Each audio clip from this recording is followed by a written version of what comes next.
एक दिन वीरू अपने कुछ दोस्तों के साथ बैठा गपशप कर रहा था कि अचानक उसके कानों में एक आवाज सुनाई दी कि भैया जी, चौधरी साहब का घर किस तरफ है। वीरू ने सब कुछ जानते हुए भी उस आदमी को बिल्कुल उल्टी तरफ जाने के लिए कह दिया। पास बैठे हुए उसके एक दोस्त ने कहा कि इस सज्जन ने तुम्हारा क्या बिगाड़ा था जो तुमने इसे सीधा रास्ता बताने की बजाय उसे उल्टी तरफ भेज दिया है। अब वो न जाने कितनी देर इधर उधर भटक कर परेशान तो होगा, साथ में उसका कितना कीमती समय भी बर्बाद हो जाएगा। वीरू ने कहा कि जिंदगी में मजे लेने हैं तो ये सब कुछ तो करना ही पड़ता है।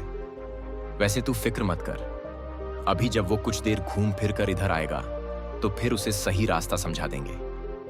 वीरू के दोस्त ने उससे कहा कि दोस्ती यारी के चलते आपस में मजाक करना तो ठीक है, लेकिन एक अनजान व्यक्ति को इस तरह से दुखी करके तुम्हें क्या खुशी मिलेगी, ये अपनी समझ से बाहर है।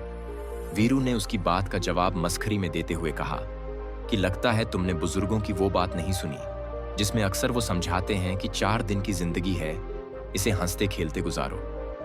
वीरू के दोस्त ने कहा कि चलो, यदि तुम्हारी बात मान ली जाए कि जिंदगी 4 दिन की है तो फिर एक बात बताओ कि हमारे क्रिकेट के खिलाड़ी टेस्ट मैच 5 दिन का क्यों रखते हैं।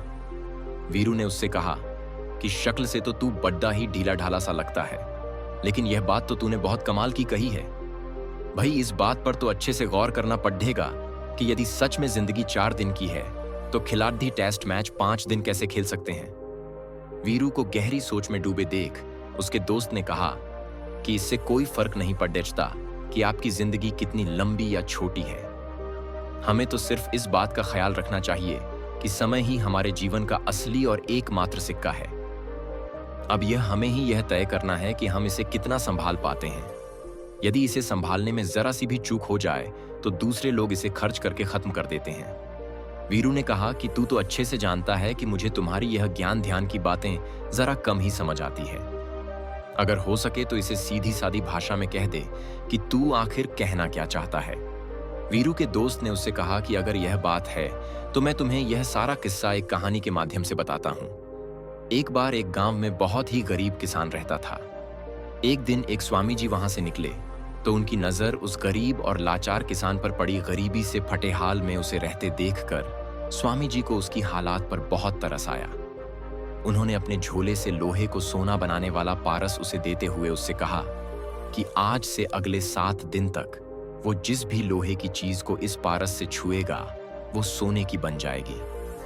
इससे तुम्हारी गरीबी हमेशा हमेशा के लिए खत्म हो जाएगी। इतना कहकर स्वामी जी वहां से चले गए। गरीब किसान ने यह सारा किस्सा अपनी पत्नी को सुनाया। किसान की पत्नी ने कहा कि हम अपने गांव में ऐसा कुछ भी नहीं कर सकते, क्योंकि यदि यहाँ के लोगों को इस रहस्य के बारे में मालूम हो गया तो वो हमें जान से मार देंगे। तुम ऐसा करो कि गांव से दूर दूसरे शहर में जाकर खूब सारा लोहा खरीद कर उसे सोने में बदलकर बेच दो। इसी उधेड़बुन में इस किसान ने 2-3 दिन निकाल दिए। फिर एक दिन हिम्मत करके वो शहर में लोहा खरीदने के लिए निकल पड़ा।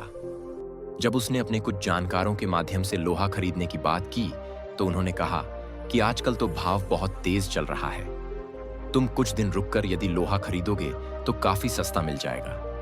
इसी गड़बड़ी में उसने पूरे 6 दिन बेकार कर दिए। जब 7वें दिन वो सोकर उठा तो उसके कानों में स्वामी जी की आवाज गूंजने लगी कि ठीक 7वें दिन आकर मैं अपना यह पारस वापस ले जाऊंगा।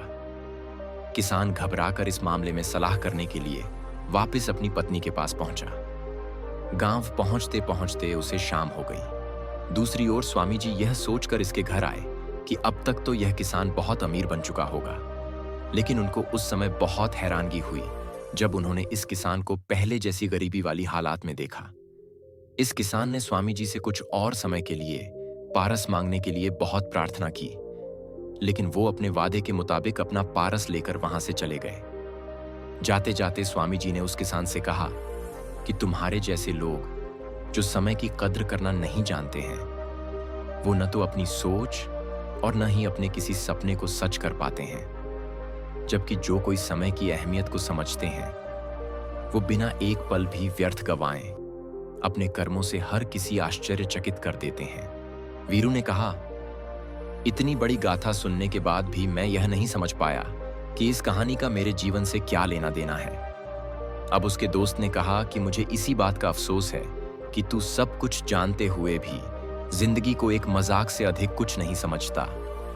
कुछ लोग चिंतन करके, कुछ अनुकरण करके जिंदगी के मायने समझ लेते हैं। तुझे अगर मेरी बात फिर भी समझ ना आए तो तू एक तितली से बहुत कुछ सीख सकता है। तितली महीने नहीं केवल क्षण गिनती है और वो अपने हर काम के लिए पर्याप्त समय निकाल लेती है। लेकिन तेरे जैसे लोग एक बड़ी कीमत देकर भी जिंदगी और समय की गंभीरता को नहीं जान पाते। मुझे ऐसा लगता है कि इसलिए तुझे मेरी कोई भी बात आसानी से समझ नहीं आती।